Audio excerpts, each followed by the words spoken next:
ছোটবেলা থেকেই বাবার সঙ্গে শুরু মূর্তি গড়ার কাজ। বংশ পরম্পরায় মূর্তি তৈরির কাজ করে আসছে তাঁর পরিবার। তিনি বর্ধমান শহরের খালুইবিল মাঠ এলাকার বাসিন্দা সমীর পাল। আমাদের পূর্বপুরুষের ব্যবসাটা, এবং আমার দাদু বড় কারিগর ছিলেন। তারপর বাবা 18 বছর বয়সে এই দোকান করেছিলেন। বাবা গত হয়েছেন 83 বছর বয়সে। তারপর থেকেই আমি মোটামুটি ধরুন 10 বছর 8 বছর বয়স থেকেই আমি বাবার সঙ্গে করতাম, কিন্তু আমি ব্যক্তিগতভাবে 40-42 বছর করছি। সমীরবাবু বর্ধমান এলাকার বহু প্রতিমা তৈরির বরাত পান প্রতি বছর।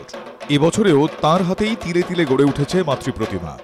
যতদূর পারবো করবো, বাবা রেখে গেছেন। আমার তো মেয়ে সন্তান, আমার স্ত্রী, ও আমার সব, মানে ঘরে থেকে বাইরে পর্যন্ত সব ও সামলায়, মানে দশভুজা যাকে বলতে পারেন।